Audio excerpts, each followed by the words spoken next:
All right, good morning. We're going to go through the docket as quickly as we can so that we can start on the jail docket. 2021 CR 19158, State versus Matthew Aldridge. Are you Matthew Aldridge? Are you Matthew Aldridge? I'm the attorney of fact for Matthew Aldridge. You were what? The attorney of fact. Attorney what? Of fact. Attorney of fact. And what does that mean? You know, his authorization to do legal representation. Are you a licensed attorney? No, I'm simply an attorney of fact. Okay. And does that mean you have a power of attorney? What is your name? What is your name? My name? Yes, sir. I don't have. You don't have a name? Pardon? I'm the attorney of fact for the respondent area. Well, let me explain to you. Only an attorney at law can stand in court and represent a criminal defendant. And to do so otherwise violates the criminal law statutes of the state of Tennessee and could land someone who attempts to represent themselves as an attorney at law in serious trouble. I understand what you're saying. I understand you're saying an attorney in fact. And what I want you to understand is that if you have a power of attorney, then you need to demonstrate that power of attorney. Do you have a legal document called a power of attorney? No, I do not at this time. Okay. Then you don't have any authority to act on behalf of Matthew Aldridge in this court. You have no legal authority, nor do you have any authority through a legal document to represent or to act on behalf of Matthew Aldridge. Why don't we court just let me file this document? Show it to the bailiff and he'll show it to me. Oh, apparently there's a copy here.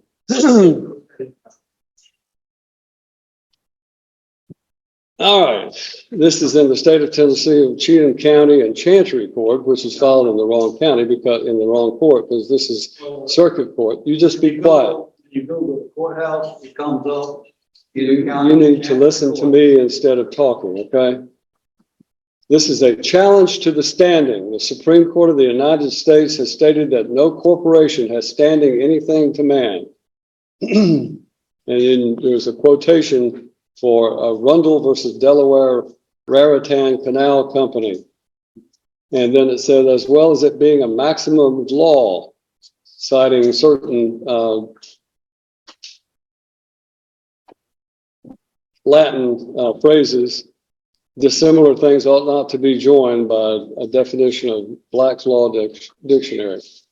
So the respondent in error requires that the state of Tennessee Incorporated and Cheatham County Chancery Court prove their standing to proceed against a man in any court of law.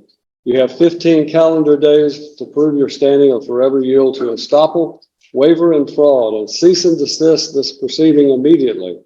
More time is available if requested. And then this was signed by Matthew O'Neill Aldridge. Is that your signature? That's the respondent in error signature. All right. Well, I find that Matthew Neil Aldridge has failed to appear personally in this court for the plea day on his case, which is set for trial tomorrow. And as a result, you have no standing, sir, under what I know what you're trying to do is to try to use the sovereign citizen approach to this situation. And I'm simply telling you that you do not have the right to represent Matthew Neil Aldridge. If you are in fact Matthew Neil Aldridge, then you need to say so and stop this nonsense, because what you're attempting to do has no legal effect. You cannot challenge the criminal law or the jurisdiction of this court by simply filing some legal mumbo jumbo having to do with civil litigation. That has civil litigation in it. It is not a criminal case that you have cited. So it has no effect on this court regarding the criminal statutes of this court. This court is empowered under the Constitution of the United States of America and the Constitution of the state of Tennessee, and by the duly elected citizens of Cheatham County to empower and enforce the laws of the state of Tennessee. And that is what I'm going to do regarding Matthew Lynn Aldridge. Mr. Aldridge is set for today to appear in court personally on what we call our last plea day before his trial date tomorrow. Question. Is that an article 3 trial? To what?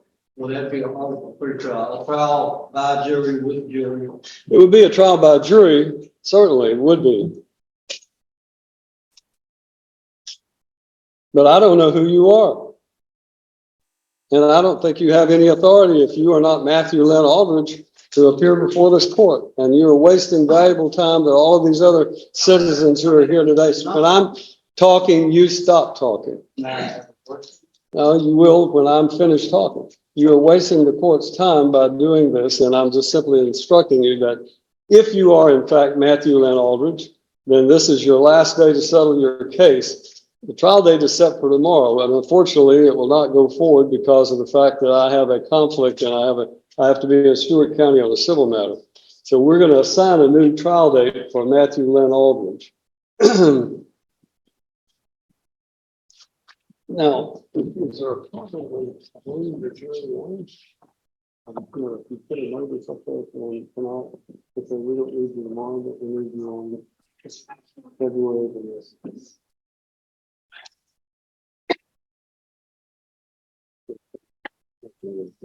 February 7th would be a day I could give it. Is that possible?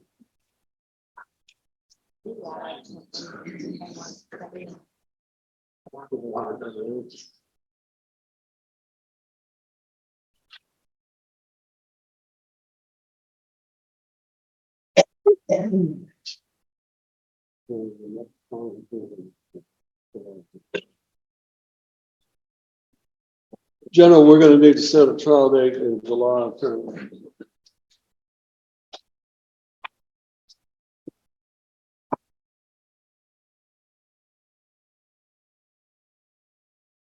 July 15th. I'm sorry. July 15th. July 15th.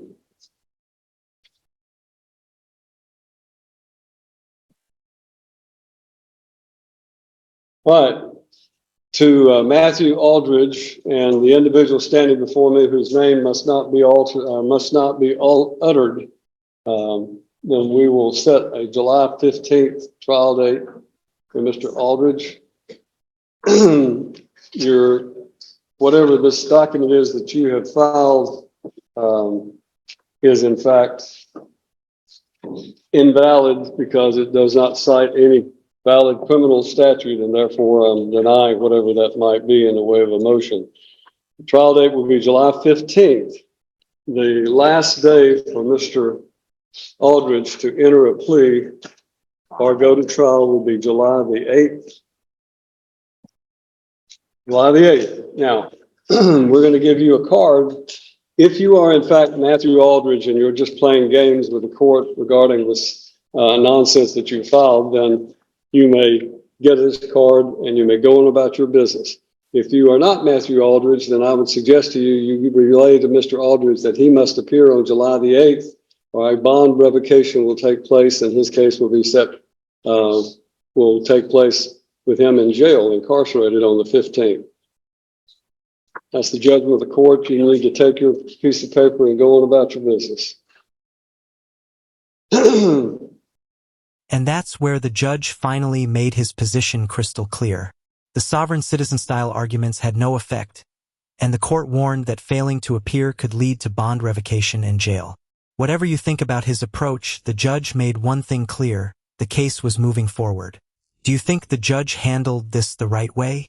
Let us know in the comments, and subscribe to Court Xenix for more courtroom cases.